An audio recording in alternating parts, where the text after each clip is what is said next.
மதுரை வீரன் தமிழ்நாட்டவர் காவல் தெய்வங்களில் ஒருவராவார். மதுரை வீரன் தமிழ்நாட்டவர் காவல் தெய்வங்களில் ஒருவராவார். இவர் வெள்ளையம்மாள், பொம்மி என்ற இரு பெண் தெய்வங்களுடன் தம்பதி சமேதராக காட்சியளிக்கின்றார். பெரும்பாலான இந்து கோயில்களில் இவர்களுக்கான தனி சந்நிதி காணப்படுகிறது. மதுரை வீரன் மட்டும் தனித்து வழங்கப்படுவதில் அவருடைய இரு மனைவிகளோடு சேர்ந்தே காட்சியளிக்கிறார். இடம் மதுரை மீனாட்சி அம்மன் கோவிலின் கிழக்கு கோபுர வாயில் சில கோயில்களில் இருக்கிறார். கிரகம் கிபி 1608 1641.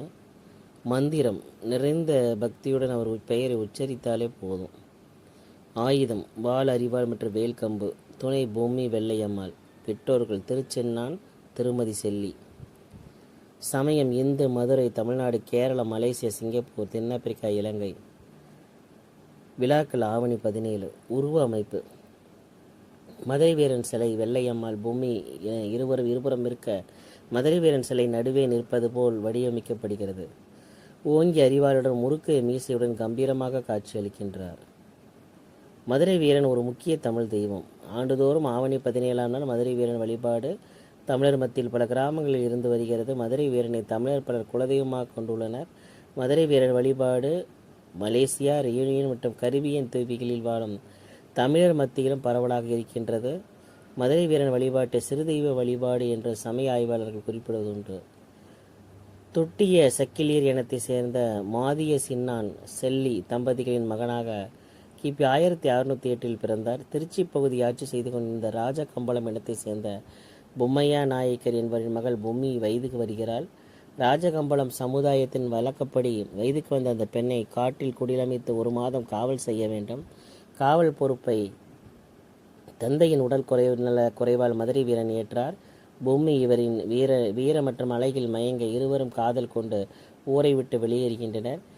இந்த பொம்மையா நாயக்கருக்கு தெரிந்தவுடன் மிகுந்த கோபத்தில் இருந்தார். அவருடைய மகன் பெரும்படையுடன் மதுரை வீரனை எதிர்க்கின்றனர். அவர் அருந்ததியர்கள் படையுடன் கடுமையாக போரிட்டு வெற்றி கொள்கின்றனர். மதுரையில் திருமலை நாயக்கர் மன்னரிடம் விஷயத்தை தெரிவிக்கின்றனர்.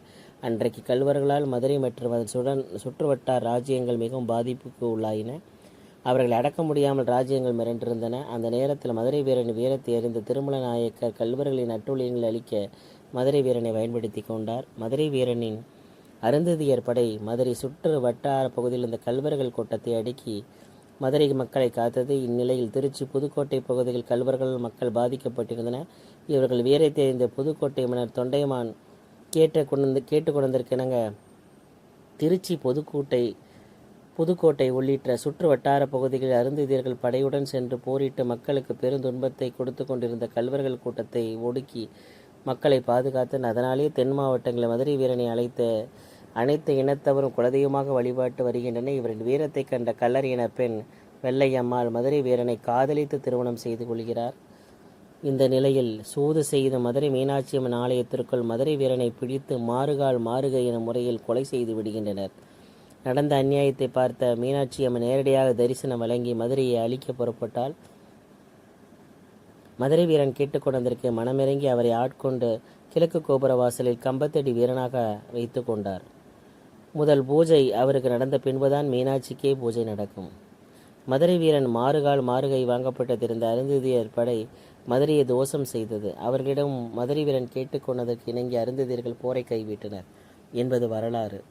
கல்வர்களிடம் இருந்த மக்களை பாதுகாத்ததனால் தென் மாவட்டங்களில் மதுரை வீரனை அனைத்து இனத்தவரும் குலதெய்வமாக வழிபட்டு வருகின்றனர். மேலும் மதுரை வீரனை மாறுகை முறையில் கொண்டவர்களுக்கு மன்னன் பரிசாக வழங்கிய இரத்த பட்டயம் மூலம் நிலங்களை வழங்கியதாகவும் மேலும் மதுரை வீரனை மாறுகை முறையில் கொண்டவர்களுக்கு மன்னன் பரிசாக வழங்கிய இரத்த பட்டயம் மூலம் நிலங்களை வழங்கியதாகவும் அந்நிலங்களை இன்று வரை அவர்களது வாரிசுகள் வழியாக அனுபவித்து வருவதாகவும் ஆராய்ச்சியாளர்கள் கூறுகின்றனர். நாகப்பட்டினம் மாவட்டம் வேதாரண்ய வட்டத்தில் உம்பளச்சேரி அடுத்த மகாராஜபுரம் மேல் பாதி செட்டி புலம் இலையில் உள்ள ஆற்றின் கரைக்கு ஒட்டிய பகுதியில் மர்தூரான் கொன்ற அறை என்ற இடம் உள்ளது. இந்த இடத்தில் மதுரை வீரன் குதிரையில் வந்தபோது கிழக்கு நோக்கி பாயும் கொம்பை ஆற்றின் வடக்கு புறக்கரையிலிருந்து தெற்கு புறக்கரைக்கு ஆற்றின் குறுக்காக கடக்க குதிரையிலிருந்து ஆற்றில் இறங்கிய போது குதிரை சேற்றில் சிக்கியதாகவும் விரட்டி வந்த எதிரி படைகள் மதுரை வீரனை சுற்றி வளைத்து வெட்டி கொன்றதாகவும் செய்தி அறிந்து சம்பவ படையினர் அங்கு சென்றபோது வெட்டி கிடந்த வீரனை கண்டு கரையை கடந்து தெற்கு கரையில் வெட்டப்பட்டதால் அவர் தெற்கே செல்ல வந்துள்ளார், எனவே ஊரின் தெற்கு எல்லையில் தூக்கிச் சென்று அடக்கம் செய்யலாம் என முடிவு செய்து செட்டிப்புலம் தெற்கு காடு என்ற இடத்தில் அடக்கம் செய்யப்பட்டதாகவும் அவ்விடத்தில் தெற்கு வீரர் என்ற கோவில் வழிபாடு ஏற்பட்டதாகவும் ஆவணி பௌர்ணமியில் விழா எடுத்து வருவதுமாக மரபு வழி செய்திகள் உள்ளன.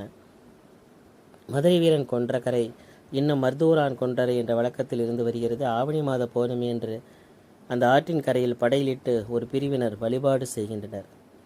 கோயில்கள்: மதுரை வீரன் சிலை, முனீஸ்வரர் கோவில், கோலாலம்பூர். வாய்மைநாதன் எழுதிய மதுரை வீரன் நூல்களில் காணப்படுகின்றன. திரைப்படங்கள்: எம்ஜிஆர் நடித்த மதுரை வீரன் 1939 திரைப்படமாக வெளிவந்தது.